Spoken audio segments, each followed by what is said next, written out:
Ce projet podcast est une initiative créée et proposée par la SBL de Podcast Factory Org avec le sponsor de Transforma Bruxelles Innovation Playground. Et vous retrouvez tous les épisodes sur le site whatsyourstory.be.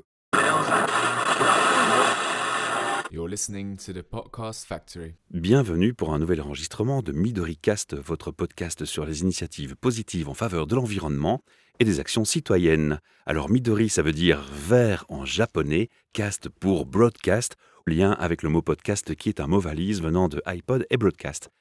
Nous sommes dans un épisode spécial rubrique Kaya, puisque nous inaugurons aujourd'hui avec Magali, qui est mon invitée au micro, la rubrique Kaya en français, qui existera aussi en néerlandais. On a entendu la voix néerlandophone déjà d'un des créateurs de Kaya. Et aujourd'hui à mon micro, c'est donc Magali qui va nous parler, nous présenter Kaya pour les auditeurs francophones. Bienvenue à mon micro, Magali. Merci, bonjour Michel. Alors Magali, je vais commencer par te demander un petit mot de présentation de qui tu es toi. Bien qu'on va parler beaucoup de Kaya, j'aimerais que les auditeurs aient une idée de qui tu es. Alors, je m'appelle Magali Ronsemans, je suis passionnée par la transition environnementale depuis de nombreuses années. J'ai eu le plaisir d'assister à la naissance de la coalition Kaya, d'abord en 2019 et puis au moment de sa fusion dont on va parler avec Ecopreneur en 2022. Et je suis en fait vraiment boostée par cette espèce de basculement économique qu'on est en train de vivre et qu'on est en train d'essayer d'influencer avec Kaya. Et en fait, voilà, ça me booste justement ce changement et cette envie de sortir des sentiers battus. Alors une question peut-être indiscrète, tu n'es pas obligé de me répondre, mais j'ai juste envie de te demander est-ce que tu as des enfants? Parce que souvent, tu sais, quand quelqu'un fait une prise de conscience sur la transition, l'enfant est un moteur. On dit je t'aime à nos enfants et on se dit mais je peux pas lui dire décemment je t'aime si je pense pas à son futur quand je serai plus présent sur cette planète.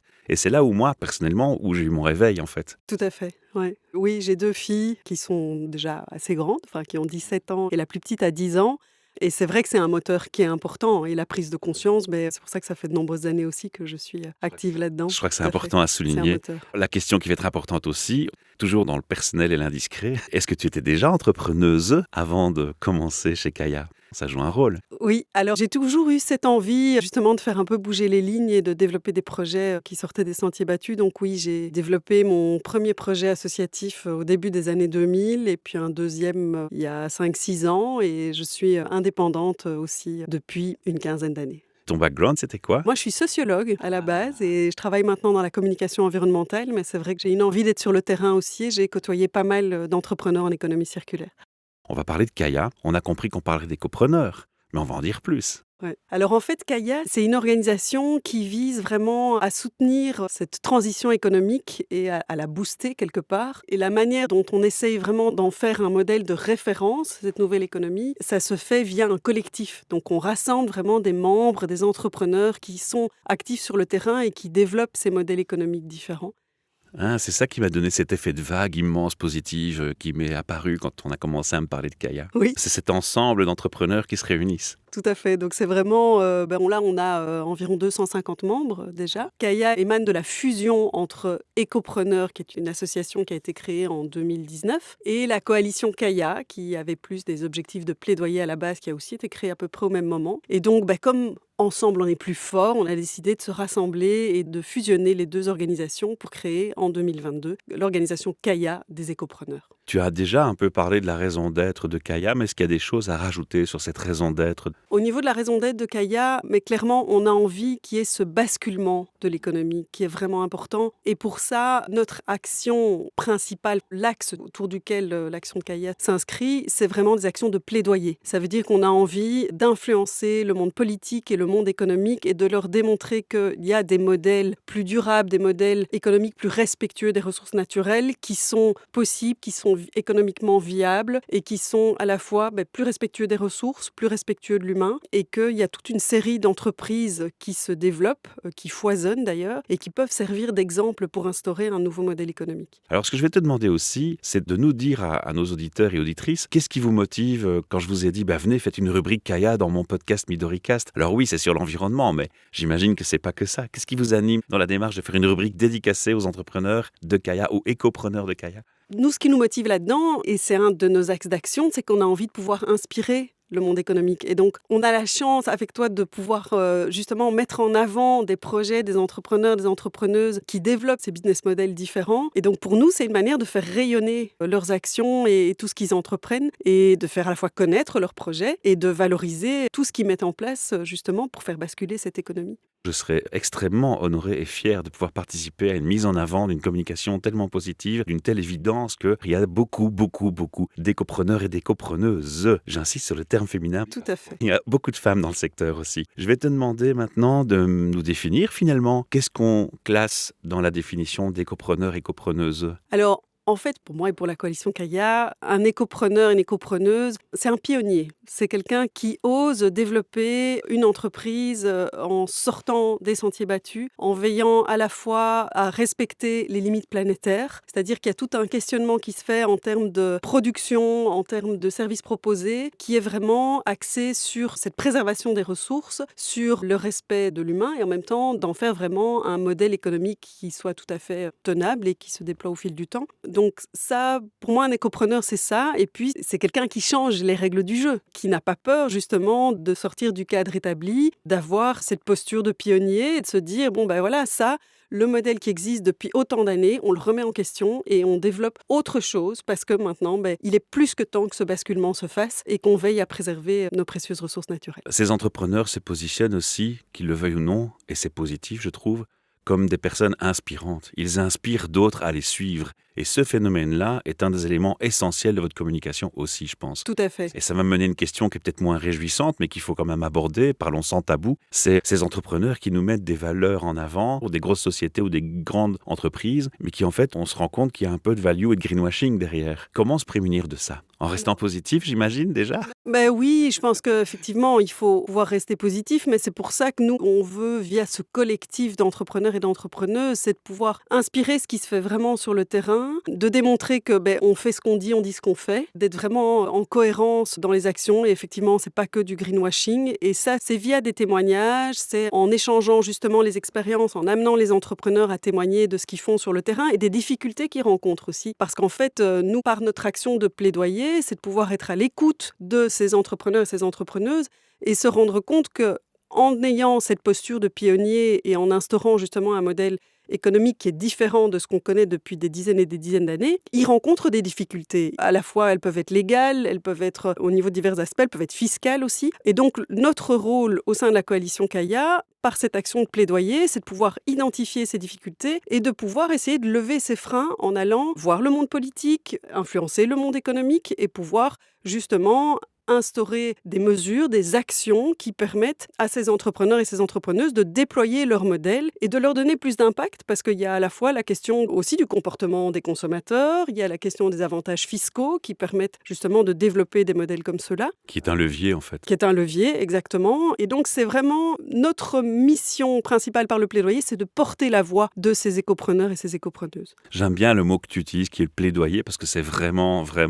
ça. Dans ma question, le but aussi c'est titiller le fait que, voilà, il ne s'agit pas ici de quelque chose qu'on annonce et qui est un effet d'annonce qui s'arrête là. Par le vécu d'être éco-entrepreneur ou entrepreneuse chez Kaya, on témoigne, on agit, on montre, on prend des actions, on est fédérateur et ambassadeur de l'association. C'est vraiment ça Tout à fait. Que je ressens, que je vois et que je constate. Ouais. Et d'ailleurs, on va le dire aux auditeurs, l'épisode sera en premier, ta présentation, celle de ton collègue en néerlandais, mais on a déjà enregistré des podcasts pour préparer le projet. On a déjà eu des écopreneurs et écopreneuses en ligne avec moi ici au micro et on le ressent immédiatement. C'est pas juste des mots. C'est des actions, c'est du vécu, c'est de la passion. Ouais. Moi, j'ai eu le monsieur qui parlait des assurances. Il m'a ému.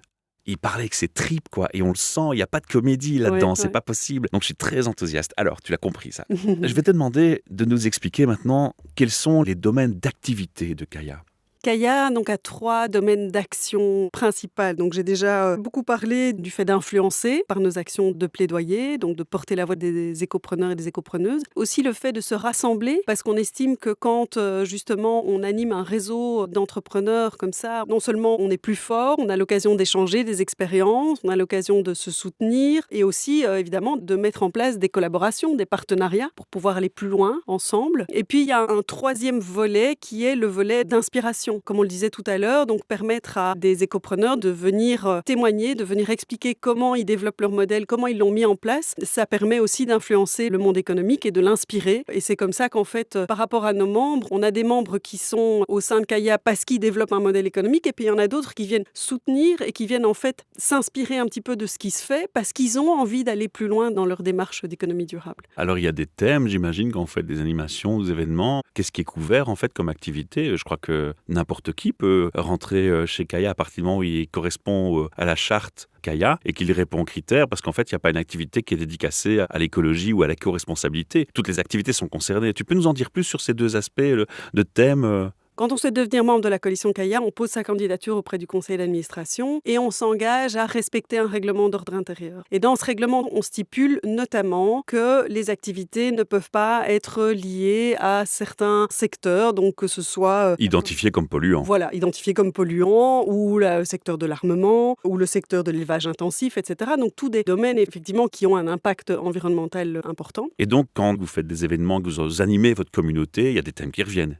Effectivement. Alors, il y a des thèmes qui reviennent et c'est souvent dans l'idée de répondre aux besoins de nos membres. On peut avoir des événements sur la thématique de l'alimentation durable ou plus sur la thématique des déchets ou plus sur la thématique de la gouvernance aussi de ce type d'entreprise. Et donc, en fait, les événements qu'on organise sont à la fois liés au secteur dans lequel nos membres sont actifs, mais aussi aux actions de plaidoyer. On a 5 thèmes de plaidoyer qu'on est en train de développer et sur lesquels on est en train de travailler avec nos membres pour pouvoir vraiment avoir une série de propositions d'action liées à ces 5 axes de plaidoyer. Et parmi ces axes de plaidoyer, on a notamment comment financer la transition. Donc, je vous parlais tout à l'heure de l'aspect fiscal. Et donc là, il y a toute une réflexion qui est portée à ce niveau-là. Il y a aussi le fait de décider équitablement. Donc ça, c'est une des thématiques. Donc ça, c'est plus les questions de gouvernance qu'on met en place au sein de ces entreprises. Et puis, il y a le fait de produire avec efficience. Donc de se dire, on produit, mais comment est-ce qu'on peut produire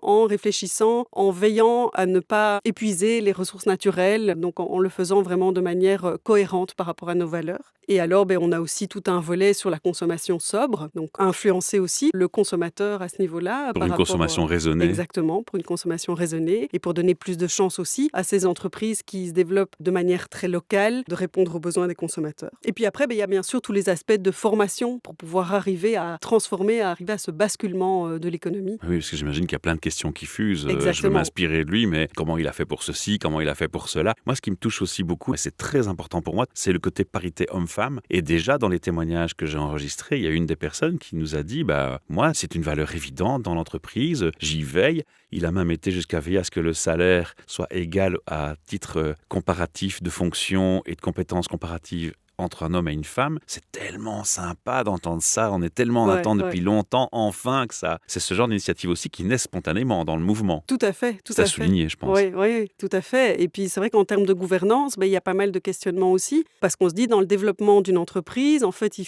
y a à la fois la diversité par rapport aux équipes, mais il y a aussi tous les aspects liés à la préservation de l'environnement qui doivent être quelque part mis sur la table pour chaque moment où l'entreprise prend des grosses décisions de développement et de se dire qu'est-ce qu'on va mettre en place, comment est-ce qu'on va veiller au déploiement économique de l'entreprise tout en préservant les limites planétaires. Toi, à titre personnel, qu'est-ce qui te motive à t'engager, alors on l'a dit au début, mais dans le plaidoyer des écoproduits, de manière plus large pour les écopreneurs? Il y a quelques années, j'ai lancé un projet de revalorisation de jouets parce que je me rendais compte qu'il y avait énormément de production de déchets et de surconsommation à ce niveau-là. Et donc, c'est vrai que la consommation, c'est quelque chose qui me tient particulièrement à cœur, de pouvoir sensibiliser les gens parce que ça passe avant tout par la sensibilisation des consommateurs et de changer les comportements d'achat, se dire qu'on s'oriente plus vers la réutilisation des biens plutôt que d'acheter du neuf et qu'en fait, c'est vrai qu'au niveau fiscal, par exemple, il y a encore beaucoup de chemin à faire à ce niveau-là pour pouvoir encourager les comportements dans ce sens-là. Et donc, c'est vrai que comme je suis vraiment, comme je te le disais tout à l'heure, boostée par le fait de sortir des sentiers battus,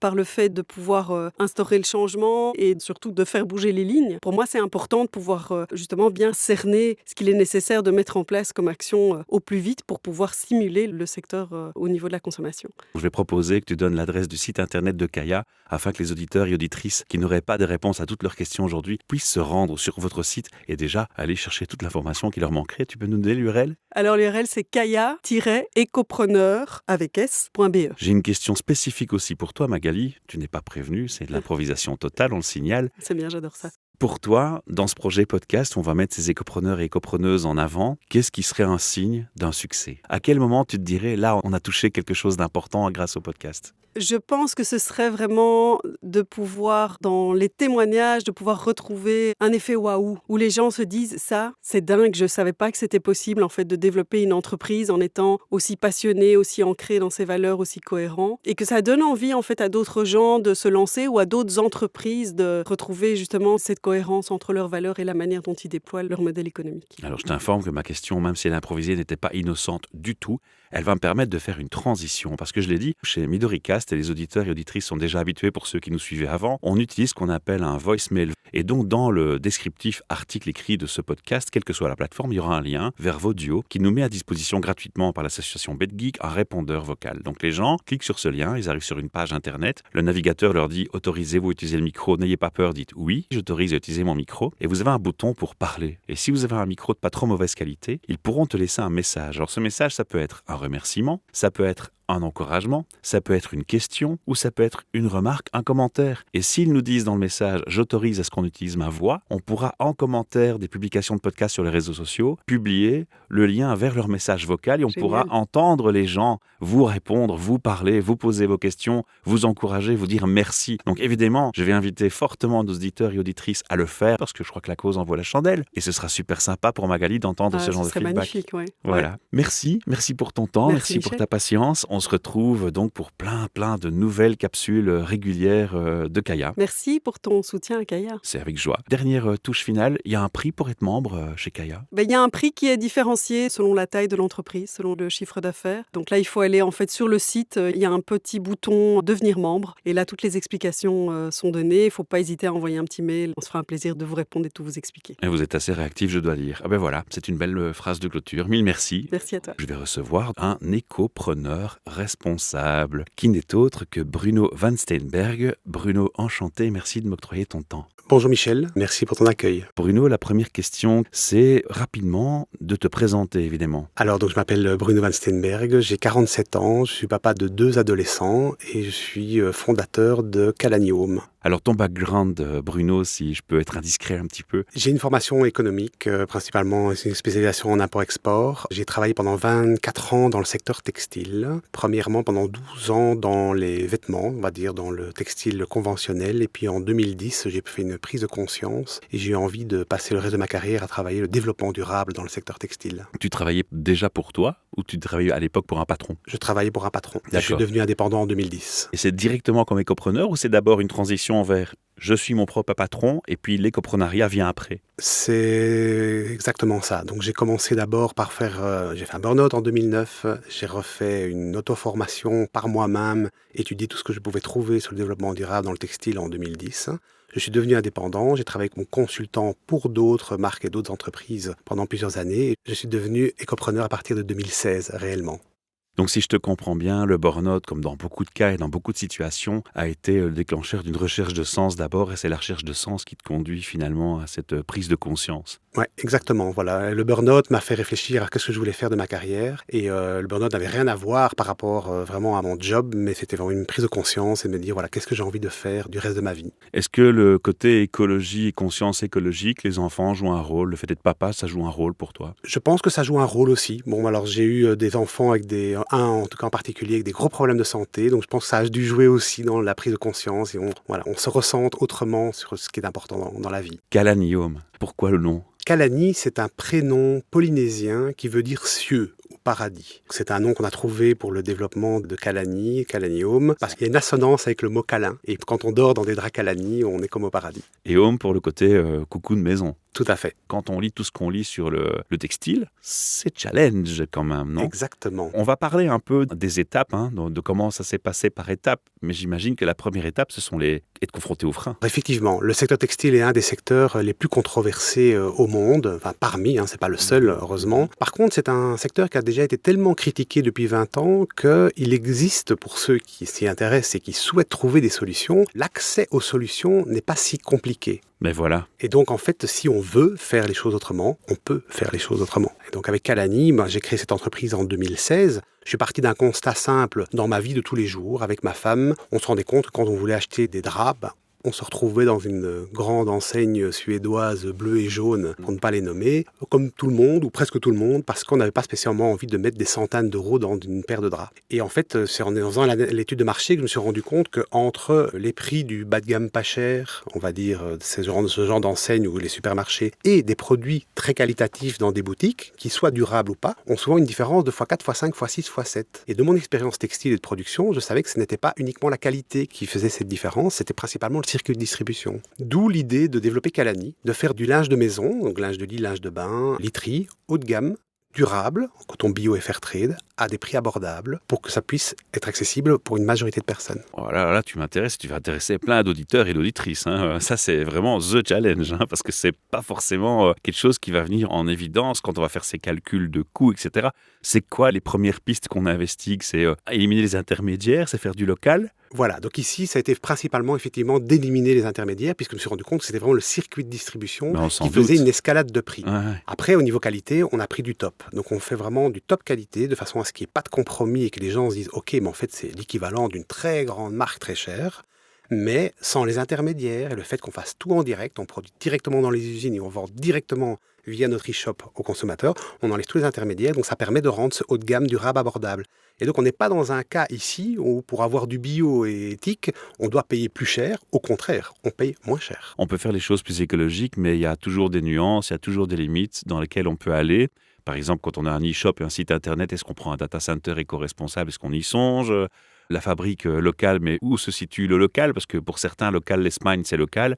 Pour d'autres, dès qu'on sort de la frontière belge, c'est déjà plus local. Tu vois, il y a plein de nuances comme ça où j'ai envie un peu de te questionner finalement pour bien comprendre ton projet. Le local, c'est essentiel comme question. Mais il faut bien faire la distinction du secteur d'activité. Voilà. Si je fais un petit rapport par rapport à l'alimentaire, si on achète des pommes, ça n'a aucun sens d'aller acheter des pommes qui sont importées d'Afrique du Sud. Si on achète du jus de pomme, ça n'a aucun sens d'acheter du jus de pomme qui vient du Chili. Par contre, la fève de cacao, la cultiver en Belgique, ça va être chaud. Exactement. Mais le coton, c'est la même chose. Donc en fait, avec le coton n'est pas une fibre cultivée en Europe. Et donc, c'est logique de produire proche d'où vient le coton. Alors maintenant, après, il y a encore des nuances aussi en fonction des produits et la place qu'ils vont prendre dans les transports. D'accord ? Alors nous, on a fait des études CO2. Donc sur chaque produit sur notre e-shop, on communique l'empreinte écologique des produits par rapport à un produit conventionnel. Oui, parce qu'absente, elle ne peut pas être absente. Il y aura toujours un impact écologique. Il y aura toujours un impact, bien entendu. On ne sait pas produire sans impact. Voilà. Maintenant, l'idée, c'est d'avoir un impact le plus limité possible, le plus contrôlé, et de pouvoir faire un choix en connaissance de cause.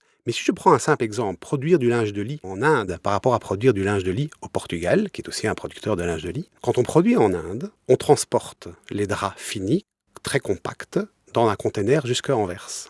Si on produit notre linge de lit au Portugal, on va transporter du fil ou du tissu vers le Portugal, qui vont prendre beaucoup plus de place que les produits finis, qui vont avoir le même impact que les produits finis d'Inde qui va venir jusqu'à Anvers.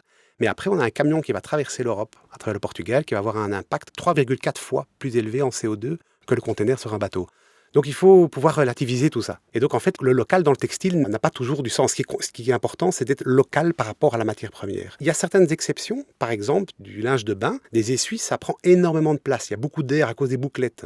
Donc là, transporter un conteneur d'essuie depuis l'Asie vers l'Europe n'aurait pas de sens. Et donc là, par contre, il y a du sens à produire ça en Europe. Donc ça dépend vraiment des produits, ça dépend des matières. Tu as dit, donc dans les étapes, tu as identifié le problème, tu t'es dit on va enlever les intermédiaires, on va commencer à essayer de produire local et de voir un peu ce qui est plus cohérent en termes de coût, un paquet carbone, est-ce qu'on choisit de plutôt favoriser un import par bateau ou par camion, etc. Jusqu'où ont été les autres étapes? Quelles sont les autres étapes? On travaille exclusivement avec du coton bio. D'accord? Donc déjà, le coton bio par rapport au coton conventionnel a une économie d'impact énorme. Il faut savoir que la culture de coton conventionnel fait partie des cultures les plus consommatrices de pesticides. Les statistiques parlent, en fonction des sources, entre 15 et 25% des pesticides du monde sont utilisés pour la culture du coton, alors que quand on a du coton bio certifié, c'est important d'être certifié, que On va la en marque soit parler certifiée, d'ailleurs, ouais. l'utilisation de produits chimiques, d'intrants chimiques est interdite, que ce soit pour des engrais, que ce soit pour des pesticides, ou que ce soit pour des défoliants. Donc là, on a une énorme économie de produits chimiques qui ne sont pas mis dans l'environnement. Deuxième chose, c'est l'eau, la gestion de l'eau. Ben, j'allais te poser la question. Ouais. Le coton conventionnel aussi, traditionnellement, statistiquement, à travers le monde, est énormément consommateur d'eau douce pour l'irriguer. Il faut savoir que le coton bio, a priori, c'est la même plante. Donc si on la plante au même endroit, elle peut avoir le même impact. Sauf que pour pouvoir être certifié, il y a une notion de gestion bon père de famille de l'eau. Et l'irrigation intensive est interdite. D'autre part, le coton bio, traditionnellement, est cultivé dans des endroits qui sont naturellement irrigués par les pluies et n'ont pas besoin spécialement d'une irrigation par l'homme. Ouais, ça fait déjà une énorme différence. Alors on parlait des labels, on va en parler justement parce qu'il y a des labels qui sont plus controversés, d'autres moins. Notamment, on dit oui, mais parfois il y a un label bio, mais il ne tient pas compte du côté fair play, de ne pas faire travailler les enfants dans des usines polluantes ou qui sont toxiques pour leur santé ou simplement faire travailler des enfants déjà. Voilà, tu as aussi réfléchi à ces aspects-là? Bien entendu. Alors, au niveau du coton bio, il n'existe que 2 standards dans le monde. Il y a GOTS, G-O-T-S, Oui. qui est un standard international géré en Allemagne, et OCS, Organic Content Standard, qui est aussi un standard international, mais qui est géré aux États-Unis. Dans les 2 cas, le coton est cultivé de façon bio, sans OGM et sans intrants chimiques, et la traçabilité est garantie de façon complète depuis le champ de coton jusqu'à la marque et donc sa distribution. Mais chez Kalani, on a pris le choix de nous certifier GOTS, donc GOTS, qui est la certification la plus stricte et qui, en plus des éléments de base, intègre une certification des conditions sociales à toutes les étapes de production et également certifie le produit fini. C'est-à-dire que même pour pouvoir transformer la fibre en fil, en tissu et puis en produit fini, on ne peut pas utiliser de teinture ou de produits dangereux pour l'environnement, pour les utilisateurs ou pour les ouvriers de production. Par rapport à tout ce qui est e-shop, serveur, est-ce que vous vous renseignez aussi sur un fournisseur qui soit éco-responsable? Tout à fait. Donc on travaille avec un data center qui utilise l'énergie renouvelable. Nous utilisons aussi notre énergie renouvelable. On est certifié Carbone Neutral Company, donc on fait l'analyse. Ouais. On a beau être une petite entreprise, on essaye vraiment de faire les choses le mieux qu'on peut. C'est certainement pas parfait, il y a encore plein de choses à améliorer. Le développement durable, c'est un voyage, donc c'est pas quelque chose qu'on peut dire à un moment donné, c'est bon, tout ce qu'on fait est parfait.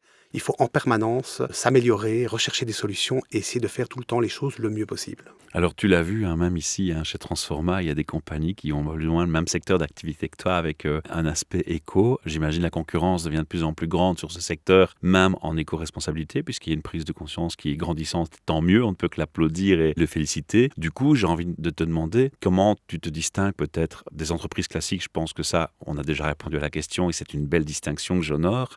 Mais comment tu te distingues parfois d'autres producteurs, quel que soit le produit? Ça peut sortir des draps de lit, ça peut être des t-shirts, ça peut être des textiles classiques. Comment tu te distingues de ces gens qui ont aussi une approche parfois qui se prétend, à titre ou à tort, éco-responsable? C'est une très bonne question. Alors, en Europe, je pense qu'on n'est que 2-3 marques vraiment, avec une démarche de développement durable fiable. La majorité des autres sont en fait des entreprises qui fonctionnent de façon très traditionnelle et qui jouent sur une espèce de vague d'éco-responsabilité en utilisant malheureusement énormément de greenwashing, en mettant en avant par exemple... Ça, tu le ressens vraiment? Énormément. On dit que c'est Made in France, du coup c'est éco-responsable. Non, parce que si le Made in France c'est que la dernière étape et que la marque ne sait même pas d'où vient son coton, d'où vient son fil, d'où vient son tissu, qui les a produits, s'il n'y a pas eu des enfants, quels produits ont été utilisés, etc. Et là, voilà. Malheureusement, le greenwashing dans le textile existe aussi. Et le moyen de l'éliminer, c'est d'être authentique finalement et d'être transparent, de dire où on produit. Exactement. C'est d'être certifié avec les standards les plus stricts, d'être certifié soi-même, pas seulement dire on travaille des fournisseurs certifiés. Voilà. Donc avec Kalani, on a des éléments quand même qui nous distinguent aussi, qui je pense font la différence pour les gens qui se renseignent un peu et qui vont aussi sur les pages de contenu du site et pas seulement sur les pages de produits achetés. On a un cas un peu unique avec Kalani. On fait partie d'une petite coalition de petites et moyennes marques du monde. Il y a quelques européennes, quelques américaines, quelques japonaises, quelques australiennes. Et tous ensemble, on achète 100% de la production de coton bio d'une coopérative best practice en Inde. Et donc, on achète notre coton directement à la coopérative et pas seulement un produit fini à un fabricant. Donc, on est impliqué depuis, on sait exactement d'où ça vient, on a une traçabilité complète et on collabore avec eux. Donc quand ils n'arrivent pas à avoir les microcrédits sur place que pour pouvoir financer les graines de coton bio non OGM, on préfinance 18 mois à l'avance les graines pour les 10 000 fermiers qui font partie de la coopérative. On fait du devoir de vigilance avant même que le mot ne sorte dans la presse maintenant depuis 2-3 ans. On faisait du devoir de vigilance de façon instinctive, alors peut-être pas de façon tout à fait formalisée depuis 2016. Maintenant, on le fait de façon formalisée. Tu peux illustrer par un exemple pour les auditeurs qui ne connaissent pas le concept? Tout à fait. Alors, le devoir de vigilance, c'est un concept qui arrive de façon très importante, puisque l'Europe a décidé le 28 février 2022 de légiférer sur le devoir de vigilance et de le rendre obligatoire pour toutes les grandes entreprises. Et ça deviendra probablement obligatoire pour les PME et toutes les entreprises d'ici quelques années. Je suis un grand militant de ça. Et nous, on anticipe. Et le devoir de vigilance, c'est faire de l'analyse de risque de la supply chain de façon à pouvoir identifier les risques potentiels, mettre en place des outils et des systèmes pour que ces risques n'arrivent pas et essayer d'avoir une supply chain la plus éthique et la plus écologique possible. Pour revenir à la distinction de l'entreprise, il y a aussi un point qu'on va ressouligner, c'est que vous visez quand même des produits de qualité supérieure. Ça, c'est aussi quelque chose qui vous distingue peut-être de monsieur tout le monde qui va lancer son entreprise éco-responsable dans le secteur. Tout à fait. Voilà. Donc ici, avec Kalani, pour nous, ça fait partie de la durabilité. C'est-à-dire que si on propose des produits qui ne sont pas de fast living, on veut des produits de qualité que les gens vont garder longtemps. Et le but, même si on est évidemment content de revendre une deuxième paire à quelqu'un, mais le but c'est qu'il la garde longtemps, le plus longtemps possible, et qu'il ne revienne pas la remplacer trop vite, parce qu'il a besoin d'avoir une qualité durable et qui va garder longtemps. Je voulais qu'on clarifie ça, parce que parfois, tu sais, quand tu dis « ouais, on fait de la marque, de la qualité », les gens pensent que c'est du snobisme ou qu'on veut écarter une partie de la population. Ben non, en fait, ça a dans ton activité une totale cohérence, puisqu'il s'agit en fait de faire vivre longtemps et puis favoriser la revente en seconde main, qui va aussi participer au cycle de durabilité du produit. Exactement. Et moi, j'ai juste envie d'applaudir ça des deux mains, c'est génial. Merci. Alors, il y a, j'imagine, aussi, dernière question pour toi, un côté research and development pour améliorer l'entreprise et ton fonctionnement et trouver des nouveaux produits, des nouveaux designs. Est-ce que le côté research and development implique aussi comment est-ce que demain je peux rendre mes transports plus écologiques? Est-ce que je peux encore améliorer ce qui est déjà très bien? Bien entendu, évidemment. Donc on travaille déjà, donc si on fait un import, on fait attention de travailler avec des bateaux qui polluent beaucoup moins, et ça existe aujourd'hui, il y a quand même les nouvelles flottes de bateaux polluent beaucoup moins. Pour les transports, ventes, on fait attention aussi avec les transporteurs avec lesquels on travaille. L'offre n'est pas encore tout à fait disponible, mais il faut savoir que contrairement à ce qu'on pense, l'e-commerce n'est pas spécialement toujours plus polluant que le commerce traditionnel.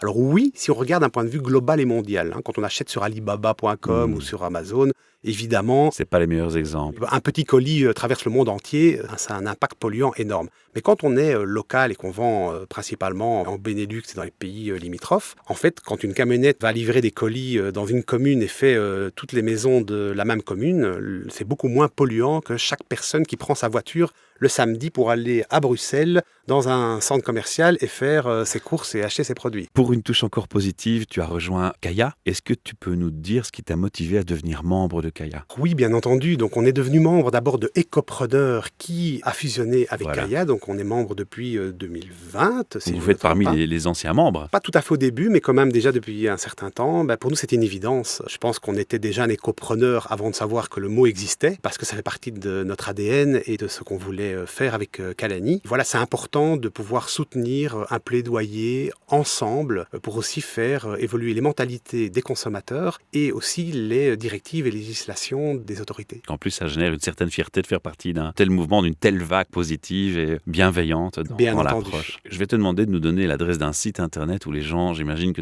sur ton site, tu expliques tout ça aussi. Donc si les auditeurs auditrices ont encore des questions et pas de réponse sur certaines questions, qu'ils puissent aller se documenter ou se renseigner ou te contacter même. Bien entendu. Donc le site internet de Kalani, c'est kalani-home.com, donc Kalani-home, H-O-M-E, comme une maison. Parfait. Alors moi j'ai envie de souligner aussi un autre aspect qui est le côté humain. Et j'ai envie de dire que ce qui est chouette aussi, quand on porte un projet comme ça avec toute son âme et tout son cœur, et certainement qu'on a fait une recherche de sens comme tu l'as fait après un burn-out, ce qui est chouette aussi, c'est d'avoir le retour des gens qui vous disent « tu sais quoi, bravo ». Je vais peut-être pas acheter tout de suite chez toi, mais franchement, bravo. Un encouragement, un merci. Eh bien, c'est possible de le faire. On a dans le texte de ce podcast un lien qu'on va ajouter, qui est un lien vers un répondeur vocal. Et donc, les gens, ils vont cliquer sur ce lien, ils vont arriver sur le navigateur qui va dire « Autorisez-vous à utiliser votre micro Titouy ». Vous pouvez appuyer sur un bouton « Enregistrer », vous parler. Ils peuvent te laisser un message, te dire « Bravo Bruno » ou poser une question ou soumettre un commentaire. Et à la fin, ils terminent par « oui, j'autorise qu'on utilise ma voix ou non. Et ceux qui diront oui, j'utilise qu'on utilise ma voix, eh bien, on pourra prendre le lien de leur message vocal et le partager sur les réseaux en commentaire de ce podcast. On pourra te l'envoyer et tu pourras répondre plus tard. On peut te réinviter au micro ou tu peux répondre sur ton site. Il y aura plein de solutions ou en commentaire également sur le post des réseaux sociaux. Voilà, c'est une opportunité qu'on vous offre parce que je pense que ce genre de démarche,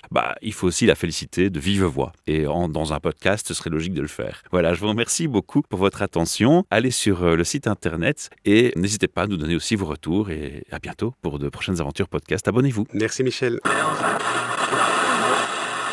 You're listening to the Podcast Factory. Ce projet podcast est une initiative créée et proposée par la SBL de Podcast Factory Org avec le sponsor de Transforma Bruxelles Innovation Playground. Et vous retrouvez tous les épisodes sur le site whatsyourstory.be.